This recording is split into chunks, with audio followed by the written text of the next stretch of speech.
It's Baxi's Musical Podcast. Resistance is useless!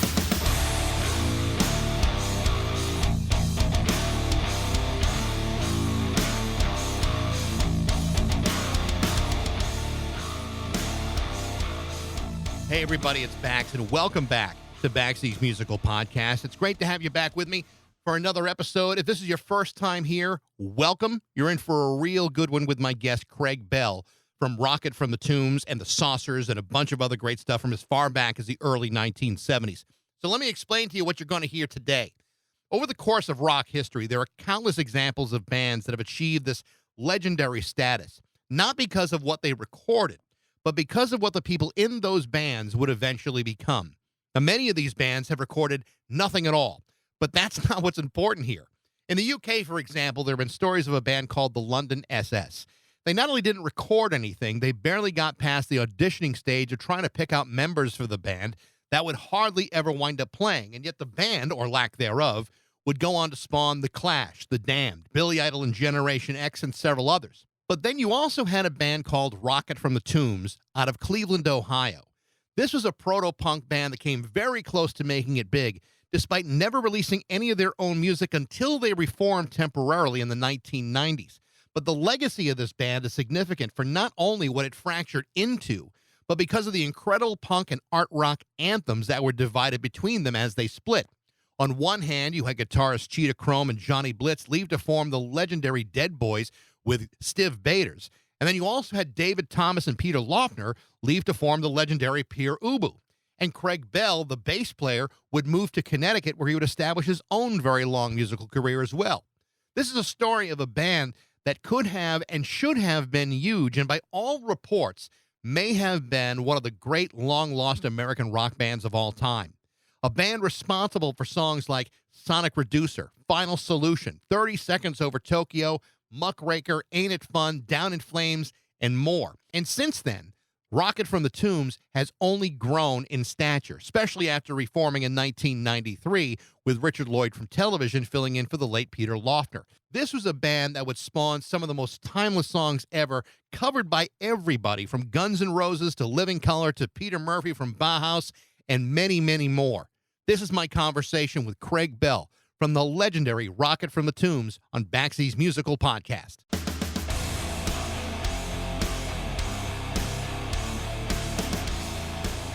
Hi, Mike. Good to see you. Good to see you. Nice to meet you. Absolutely. I'm glad that our friend Chuck put us together. Yeah, unfortunately, under the circumstances that we were talking, I'm glad something good came out of it. Well, I am happy that you're joining me today because I've been listening to a bunch of the stuff that you posted on Bandcamp, the Room in My Head album, which I thought was really very cool. I really liked it. Well, thank you very much. Yeah. Thank you very much. Tell me a little bit about that record. Now you're living in Indiana now, right? I've lived out here in Indianapolis. I moved here in 1989 from New Haven. I've been up. Claudia and I were out here ever since. Wow. And the Room in My Head started out. I was working with band Craig after I had a band out here for about 10 years called the Downfi.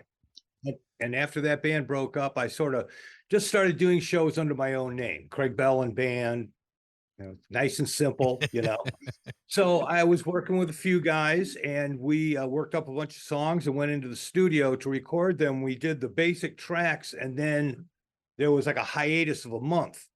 And in the time of that month, those guys, they were doing other things, so they had to go. I've got like 3 basic songs down. The first 3 songs, I got the basic tracks down, and the rest of it is just a pile of paper. So with the help of the guys there at the studio, Tyler Watkins, this guy I've been working with for about 20 years, him and Alex Kirchville own Postal Recording in Indianapolis. We put together that album, wrote a lot of those songs in the studio, took some pieces that I had recorded on synthesizer in my rehearsal space here at my home, and pieced together with the lyrics that I've been collecting over the years, and pieced together things like be careful with that Axe body spray, for instance. That's my sister playing flute, who flew in from New Hampshire for one day to do her flute parts on the album. I told her, you can do them from the studio in New Hampshire. She goes, oh, no, I want to come in and be with you. I said, "Oh, well, great. Well, come on, you know." But the lyrics to that particular song, years ago, I was doing a crossword puzzle one day, New York Times, Will Shorts, and when I got done, I'm looking at it, and I thought, man, these are some really neat words. So I wrote down every word that was an across answer, and then I wrote down every word that was a down answer, and those are the lyrics to "Careful with Bad Axe Body Spray." Very, very cool. Will or whoever wrote that crossword puzzle, if they can figure out which one, well, I'm sure they know which one it is because the words are in the exact order as they Yeah. were. I don't think they tag you on copyright problems from a crossword puzzle. I think you're good. I think you're good. I certainly hope so. As I was looking through Bandcamp, I also saw the album, AKA Darwin Lane, which I thought was really interesting to go back and to listen to those songs and how it kind of it tracks your whole career and really looks at what you've done. So then I immediately went to your website and looked at I mean there's just dozens of things that you've done over the course of the last 50 some odd years, and it really is just a remarkably fascinating career.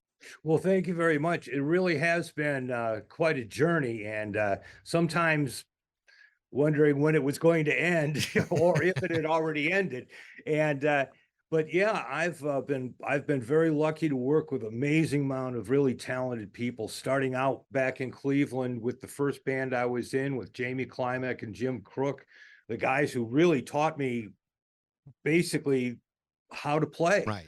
And they're joining up with David and Peter and Rocket from the Tombs and Cheetah and Johnny and all them. And we had a short period of time right in there, but I mean, it was a magical time. It was really, you felt like when they talk about how you feel like you're on a rocket ship, that's how it felt for those brief 8 months that we went up and then went that. Yeah. It's a few weeks ago I interviewed Cheetah Chrome and Yes. asked him a bunch of I mean the guy can tell a story like nobody's business, but Yeah, and you can. he really is. The dude is a real piece of work, and it was a real pleasure to talk to him. And thankfully, I have another friend in common that got me in touch with him. But one of those things that is has always fascinated me, like it's fascinated a lot of people. Rocket from the Tombs is one of these bands where, when you think about what they were and what they would unfortunately not quite become, and the impact they had for the next dozen years, it's one of those great lost rock bands of all time. Tell me a little bit about how you got involved with them in the first place, because you were not an original member of Rocket from the Tombs. No, technically the only original member, if you want to go back to the genesis, the beginning of that band, is David. David was a writer for the scene, and he put together with some local musicians a band. I think it was called Rocket from the Tombs Doo-Wah Death Band, and they would got some opening spots with like some national acts that would come through town. Those guys were going along, and then I think one of the guys left and Peter joined. Yeah. And when Peter Lochner joined, he and David started talking about taking the band in a more serious direction. So I had known Peter for a number of years. He had been, a fixture on the music scene for many years, going back to my high school days. He was in a band called Mr. Charlie in a town, a couple towns over from where I grew up. And Peter was a fan of Mirrors, the band that I was in at the time. He and his wife Charlotte would come to a lot of our shows. Charlotte came to all our shows, if I remember correctly. And but he was a big fan. So Mirrors was kind of on a hiatus. This is after I'd come back from the Army. I'd been gone for nearly 2 years. So I was out of the band, then back in. Mm-hmm. And it was about almost a year after that. I had been back in the band, and we were kind of on a low period. We weren't doing any shows. We weren't really doing anything. And Peter approached me and said, "Hey, this guy David," I knew who David was, says, "David and I are putting this band Rocket from the Tombs together. And I got these two really this hot guitarist and this drummer. They're two young kids, and we're gonna do this thing. Why don't you come down and see if you want to join?" So I come down, and hook up with the guys. We play some songs, play a little bit of Kiss, a little Velvet Underground, stuff. Then they throw So Cold at me. And we start playing that. We work on that a little bit, and everything's going along really good. So off we go, have a cup of coffee, which I guess to me at that point was sort of like nobody ever really said you're in the band, but I guess if I'm going out with them, I'm in the band. So all this time during the audition, I'm thinking to myself, looking at this kid guitarist they got, long red hair, and just phenomenal, loud and crazy and wild, And I'm thinking to myself, I know this guy. Where do I know this guy from? And so we're having coffee, we're talking, this, that. All of a sudden, it hits me. Maybe a year earlier, I was driving a taxi in Cleveland. Got a call to go down by the lakefront. There was some housing down in that area, apartment blocks. Call down there to go pick somebody up. Pull up in front. Out walks this dude, solid silver suit, man. I mean, top to bottom, silver boots, aviator glasses, long red hair. Hops in the back of the cab and goes, "Hey, you know where Twiggy's is?" "Yeah, I'll take you there." All right. Off we go, driving along. Get over there. He's digging through his pockets, looking through for money and everything. Gives me the fare. He's like a 10 cents short. So I'm like, all right, man, well, don't worry about it. Off he goes. I'm thinking that's the end of that. Off I go. Here we are now sitting at this table. I'm looking at him and said, "I know you. You owe me 10 cents. Did he ever pay it back? Well, yes, he did in Chicago some years later because he got sick of hearing me tell that story. So he gave me the 10 cents and told me to shut up, and now I haven't shut up. So now I'm probably in trouble, but that's okay too. That's okay. I'd like to see the two of you, roll around the ground for 10 cents. That'd be pretty funny. In my younger days, maybe, but I don't know now. I could get down there. I don't know if I could get back up. Right. But everything you read about the band, I mean, you guys had these incredibly, iconic anthems that you were, performing all the time. Songs that would later become, whether it was Peeraboo or the Dead Boys or even the songs that you wind up taking along with you. When you put that into perspective and you say, and people look at that and think like, well, why was this not the biggest band in America with these great songs? And you wonder what did happen to Rockets from a Tomb. Well, what happened was we had made this tape. The whole reason for the coming together of that version of the band was that Peter had convinced the local radio station that they should play local bands. Well, they told him, "All right, sure, bring a tape in and we'll play it." Thinking, well, they don't have, where are they going to get a tape? Peter goes out, says, "All right, guys, we're going to do it." We go and we make this tape, which does get played on the radio, which is what really sets things off, gets some opening acts. I think we opened for Iron Butterfly. We opened for Left End. Great stuff. I mean, really, it's got really a lot of good gigs. Things. Peter brought television to town. We did 2 nights with television. Piccadilly. I mean, really, really good shows. Really stuff going along. Peter was friends with Lester Bangs. And we took a drive up to Birmingham, Michigan one weekend to play the tape for Lester, and Lester loved it. Lester passed it on to, I believe, the producers of Blue Oyster Cult. They didn't love it so much. They kind of said, they came back, kind of said, I guess the word that really everybody stuck on was derivative. And that really, because this trajectory is going this way, things are going great, and you're 22, 21, even 19 years old, and get here and boom, the balloon bursts, and there's nobody there to keep you calm and tell everybody it's going to be all right. We're going to take another shot at this. Instead, it's like, oh, well, it's because you can't sing. No, you can't play. No, you can't do you can't do that. Self-doubt falls in, and we blew it. We didn't have that guiding hand that you need, that, looking back on it, it's so easy to say, oh yeah, that's all we needed. But, a lot of luck comes into it too. But you're right about the songs. The songs have lived on.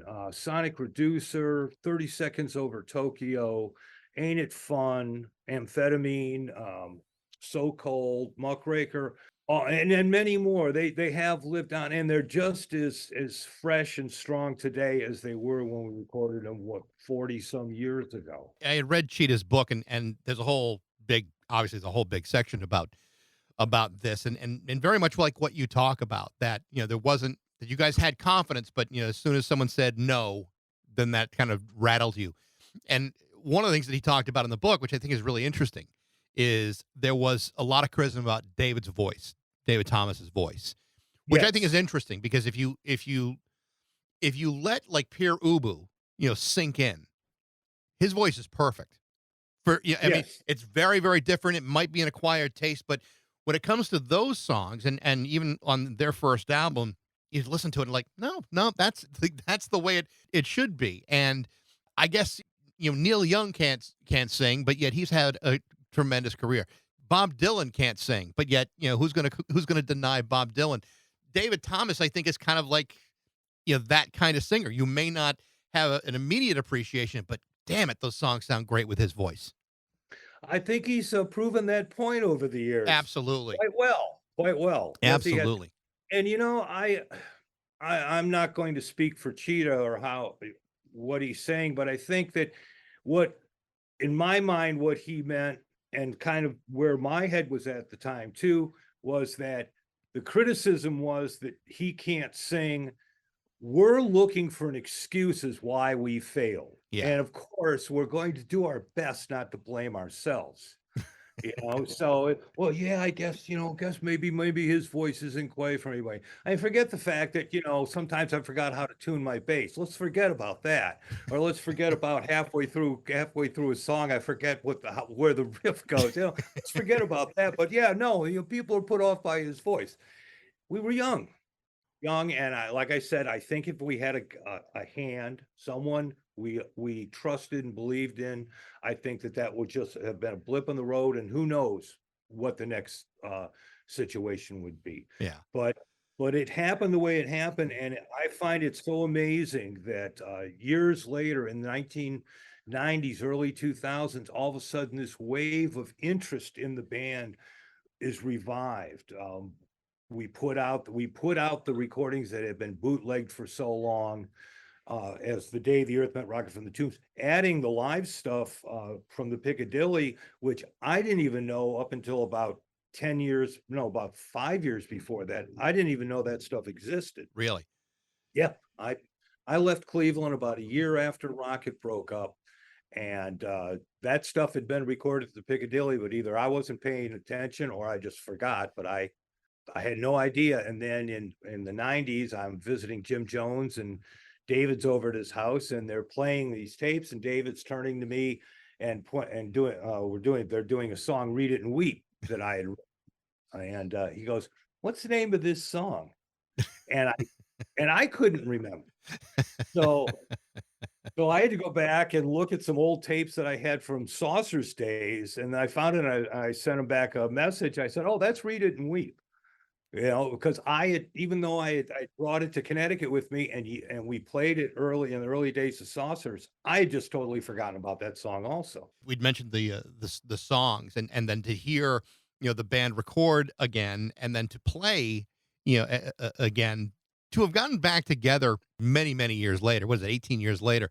That had to be a lot of fun. I mean, initially, I don't know how it ended up, but I would imagine to get back together with those guys, to do those songs again, to bring Richard Lloyd in, you're talking about television, that kind of had to be a nice addition. Tell me about what got you guys back on a stage together. What did it take to make that happen? Well, like I said, I think the process started when David was playing me those tapes in 1996, and he was talking about, well, I'm thinking of putting out an official release.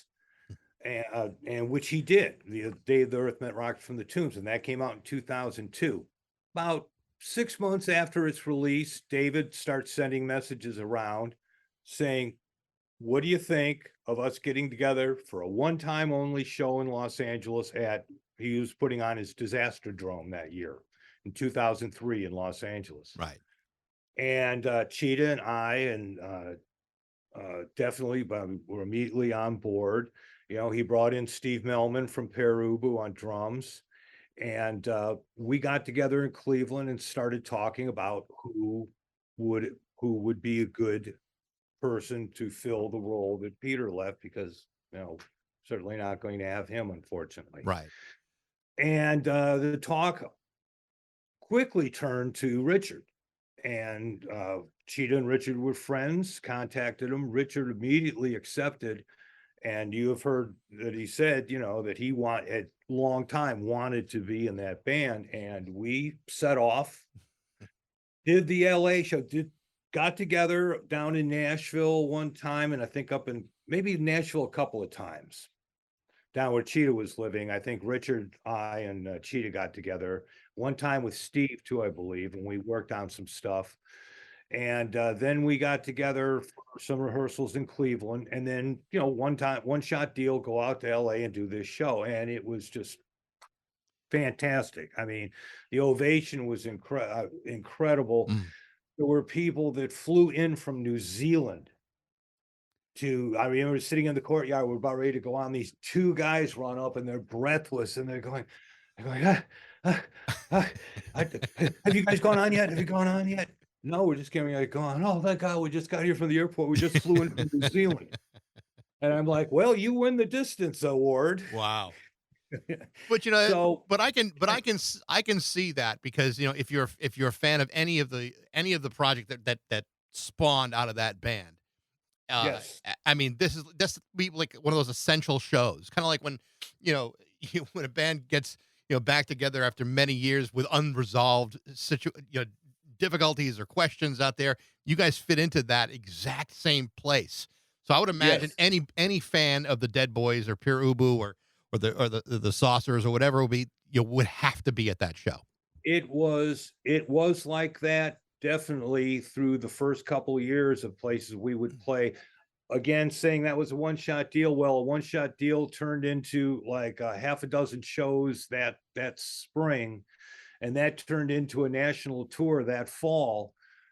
Since then, we, you know, in the interim, we recorded Redux. Then a couple of years later, we went in and did Barfly.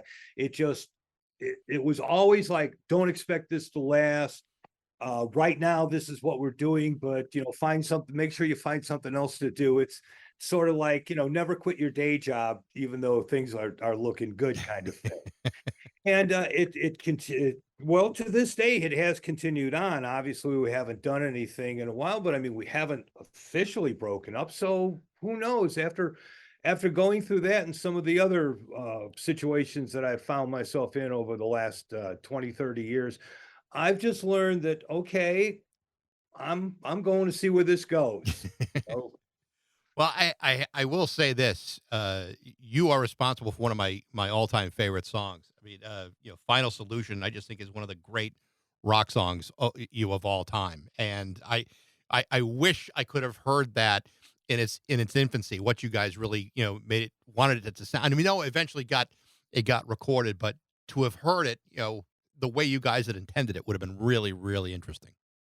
well, the live version that's on The Day the Earth Met Rocket from the Tombs is probably as close to what the original version was, because it's slightly different from the Pere Ubu version. Yeah. I personally think the Pere Ubu version is the definitive version, because it's the one most people know, and also it solved what I thought was the one little problem in that song, which was the dissension on the verse part instead of staying on the E.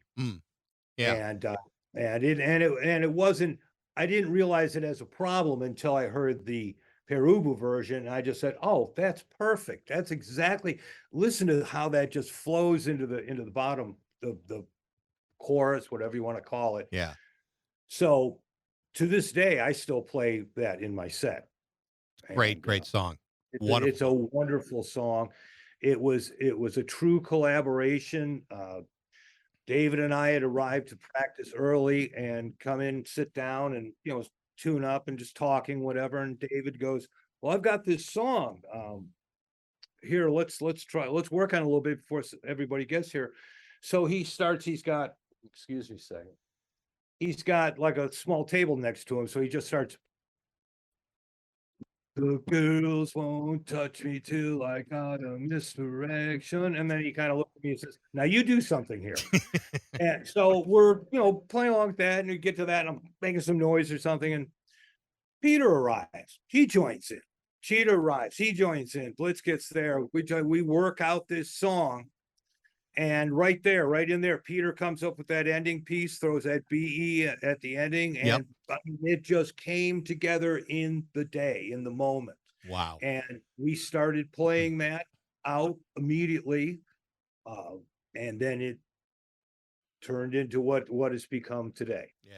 Tell me a little bit about Peter Lofner, because I mean, he died so young, and I know he certainly had, his issues along the way. But obviously, this is a guy that didn't get a chance to really show the world what he was capable of. Tell me a little bit about him. Well, I got to know Peter very well, in the years after I knew him. I knew him a little bit before I joined Mears and joined Rockets, but I really got to know him. I even lived with him in Charlotte at their apartment at the Plaza for a couple of years. And Peter was an incredibly talented person. He was a writer. He was a thinker. He was a really, really excellent musician. And he was also a person who could bring all sorts of different people together. The only problem with the whole mix is that things that come together often just come apart. And it seemed like anything that would come together with him would go to a certain level and then come apart. Yeah. And unfortunately, he never stuck around long enough to see that cycle broken, because his talent and his songs, his songwriting was it was on a level above a lot of people around here. Yeah. And I was always in awe of him as a person, as a friend. I loved the guy. He taught me so much in terms, I mean, him and I are basically the same age, but he just seemed to have a more worldly view of things. He taught me a lot of things about, looking at things and how to think about things. He taught me a lot about, finding that within myself to get out on stage and to, do what I do. By watching him, by seeing his fearlessness, because that guy was fearless. That guy would go into any room and he would just go and connect with people. And sometimes people found it off-putting. Sometimes people thought he was a bit too pushy, but he was only trying to just get in on the action. He was there for the action. Yeah. So when the band finally breaks up and you splinter off into different avenues, Blitz and Cheetah go with the Dead Boys with Stiv Bators, and then there's Pierre Ubuntu with Lofner and David. But then you decide, of all places to go, New Haven, Connecticut. Yes. Yeah. So outside forces had a little bit to do with it, but right. Yes. No, I've been to New Haven. I've had the pizza. I've been on the train station. I've done my share in New Haven. What was it about New Haven that said, I got to go there?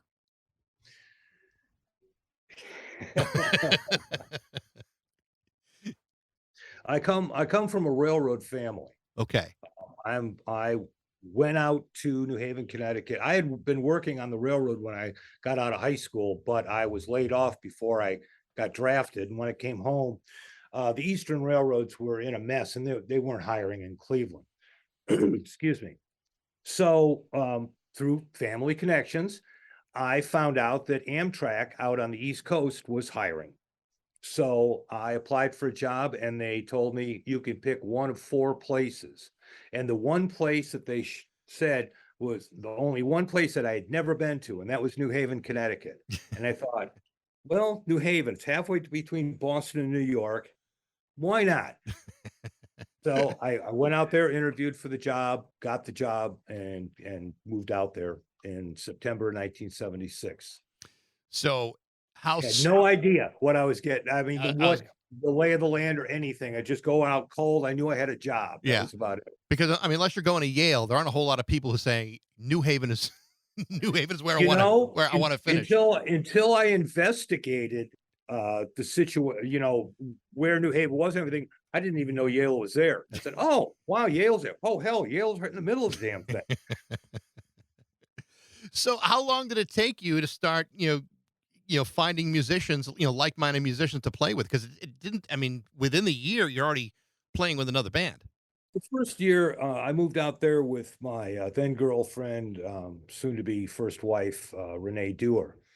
And for about the first year, we were just getting settled in, got the lay of the land, found where we wanted to live because we just took an apartment for the first year and then realized like we were out in West Haven. We figured we'd be better off in town. Right.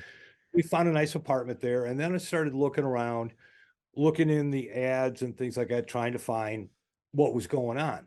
And I hooked up with these guys out in Bridgeport. They were looking for a bass player. They wanted to do a recording. So I went out and played with these guys, and I had answered a couple other ads with people, but things just, weren't clicking. So I'm playing with these guys, and they've got this crazy song called, it was called Big Tits. Yeah. And I don't you need to ask you what it was about. oh, you don't have to, and you would hit it right on the head. So we practiced this song, and I mean, it's a nice rocking song. It's funny, and so we're clicking, we're hitting it off good, and they go, yeah, we'll record this. Now we just need another song. And I'm like, I've got a song. So I taught him Muckraker. So we recorded Muckraker and Big Tits. And I went off my merry way, although through the guitarist, he told me about this band he had called Raw Power. And through them going to see them, I sort of met the people in the Bridgeport scene at the time. People like Keith Amo of Epitome. I didn't meet the guys from the Survivors or anything like that right then, but it was a little bit later that I met those guys and things like that. But through them, that's how I sort of got into the scene. Then I put my own ad in the paper, in the Advocate, and through that met Mark Mulcahy and Malcolm Marsden, a bunch of other guys too that didn't work out in the band, but later on became members of other bands. But I really got into the underground music scene there in New Haven, which really hadn't bubbled to the surface quite yet. Yeah. But this is like around 77? 77. Yeah. 77, early 78. So by mid 78 had brought Saucers together, Malcolm Doak, Malcolm Marsden, and Mark Mulcahy and I. And we went over to Trodnossel in Wallingford and recorded about 6 songs. The first 6 songs on the What We Did CD. Yeah. So the Saucers is now up and going, and all of a sudden you're starting to get some notice. The guys from Punk Magazine walk by, hear you practicing, and next thing you know, they're writing about you. Well, Punk didn't write about us, no, but Legs and Tom Hearn were walking by our rehearsal loft one day, and they weren't the first. We met some other local bands and things like that just simply by on a Sunday afternoon with the windows open in our loft, and these guys had just come up. But Tom Hearn and Legs came up. We met them, became friends with those guys, and Tom was managing the Survivors at the time, known later as Stratford Survivors. Mike Checkeye, who went on to some quite drumming fame, and Tom offered us our first show out in Devon at the Shandygaff, opening for the Survivors, who had to stay outside of the bar because they were all underage until it was time for them to play, go in and play, and then they had to leave again. Yeah. But it was, I mean, that was the start. And Saucers had their first gig playing a weekend with those guys. And then from there, we just started meeting more people, and the club scene in New Haven slowly started to book us. Like on a Monday night, we would play the Oxford Ale House or someplace like that. And it wasn't until we discovered what became Ron's place was Devil's Den at the time. When Ron came back from his little stay courtesy of the state. He started having us in there, and pretty soon we were booking shows every night of the week there, and it became just a hot little spot. It was a lot of fun.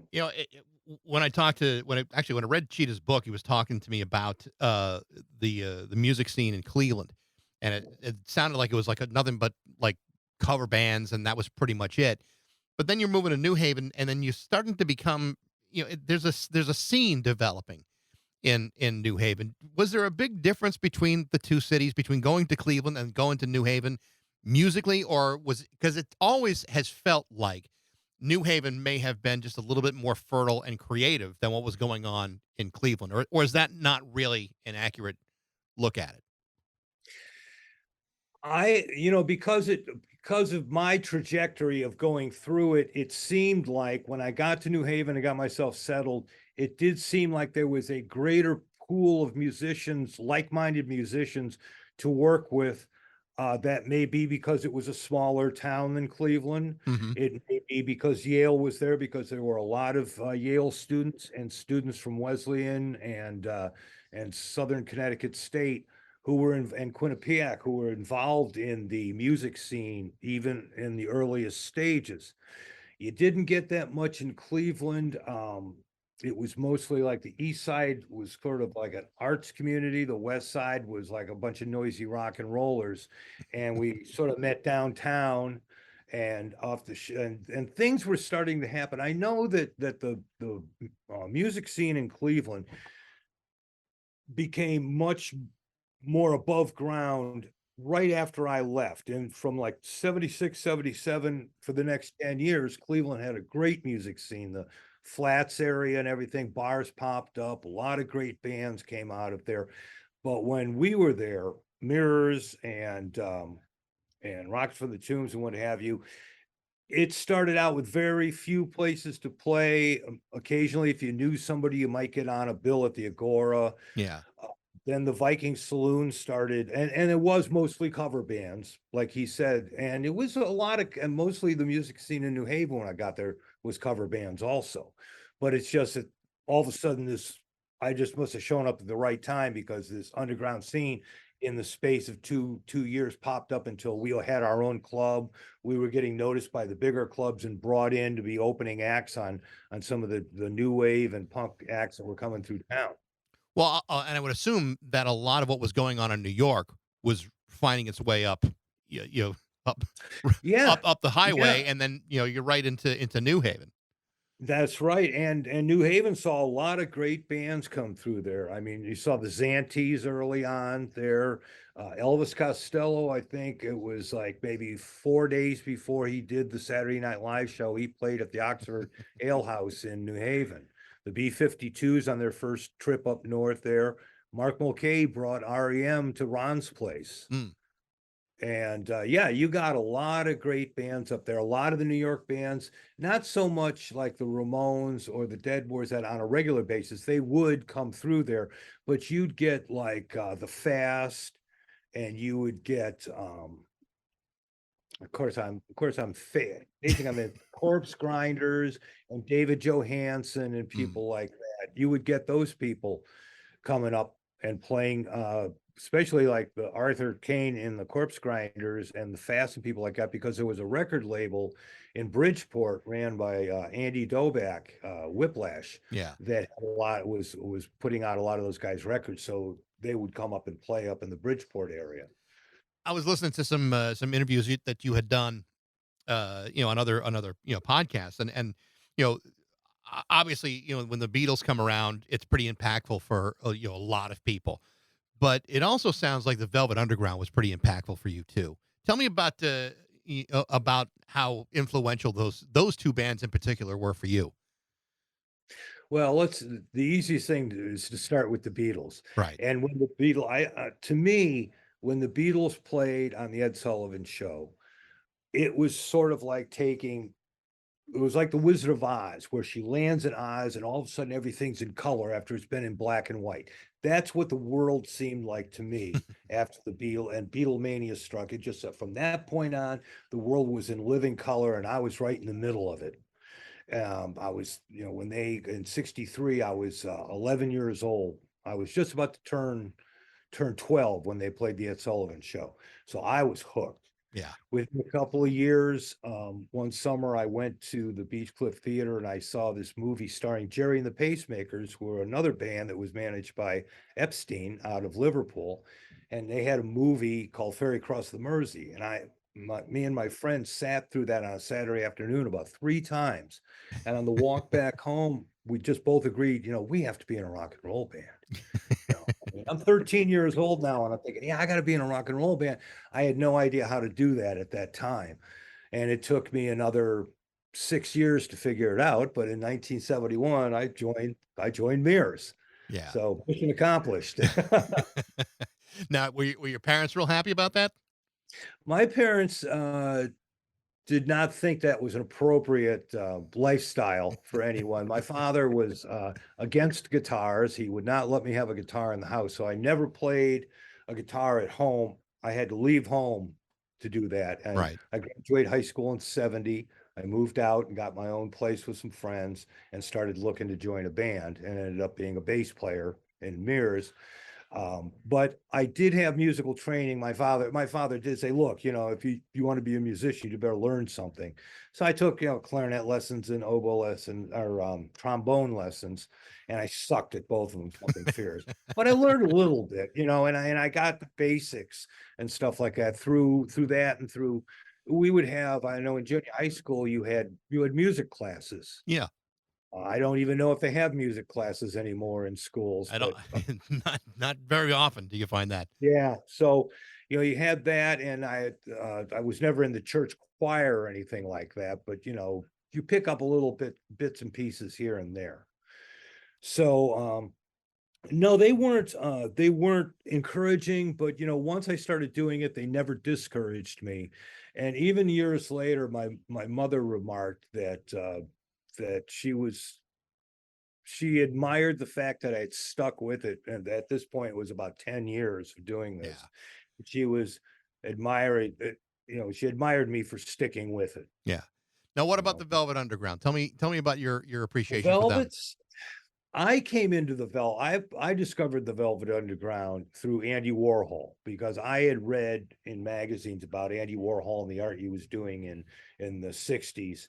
And in one of the articles, they mentioned this band called the Velvet Underground. And then a friend of mine had the first album. So we listened to it and we're like, yeah, wow, this is awesome. Andy Warhol did this. Huh? Look, he's got a banana on the cover and all that stuff. So that's how I got into them.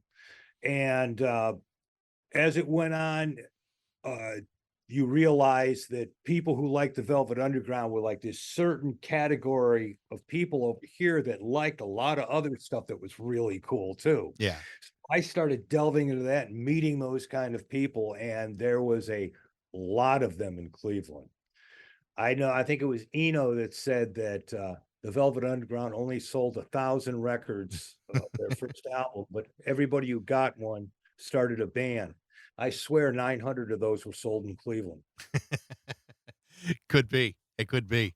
Yeah. To me, that's like always been one of those bands that the simplicity of their music, it makes it feel like anybody could do this. And I think that was like one of the things that kind of influenced punk in a lot of ways. It just took the virtuosity of music out of people's reach and just said, anybody can do this, and Yeah. anyone can do it pretty well if they just apply themselves.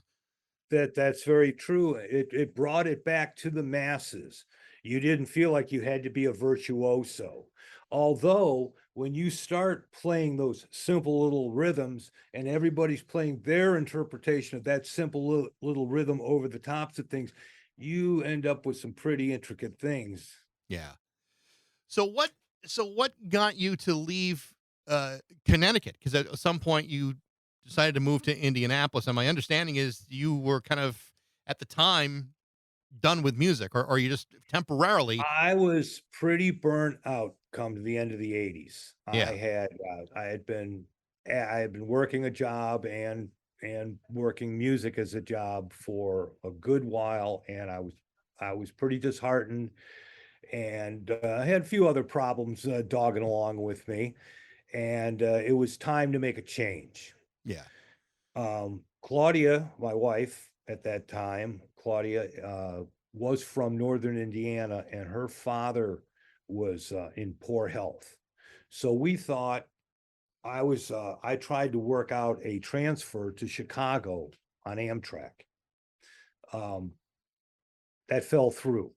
So that didn't work out. But I found out that they had a really big repair shop here in Indianapolis for all their passenger cars and their locomotives. That wasn't my craft. I was a guy that worked out on the line, fixing the signals and the crossings and things like that, Mhm. both electrical trades.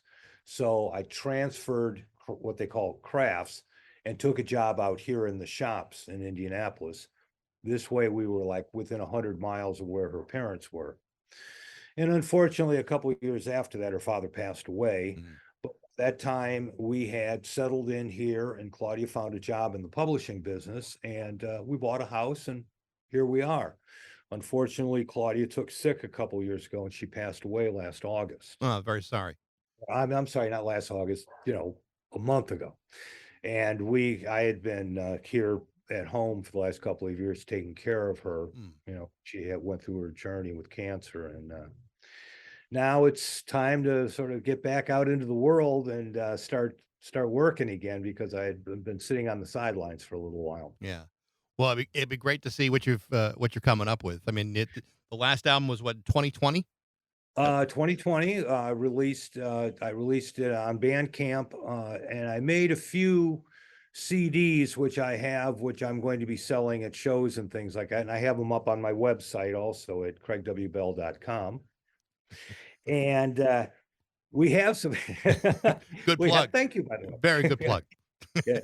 We're doing a show this Saturday night up in Fort Wayne, Indiana at the Brass Rail with a local act up there named Namen Namen, and a band from Bloomington starring the rock writer Eddie Flowers, called Heavy Mother. So that should be a fun show. Very cool. I've been playing some gigs with Eddie over the past few years. I was in the backing band of the revamped Gizmos, the reunited Gizmos, about 6 years ago, and did some touring down. And I've played with Eddie in a couple of his solo projects. We've become pretty good friends. And it wasn't until I met him that he told me that he was the guy that did the artwork for the Life Stinks Rocket from the Tombs bootleg that basically kept Rocket's name out in the public mind all those years. No kidding.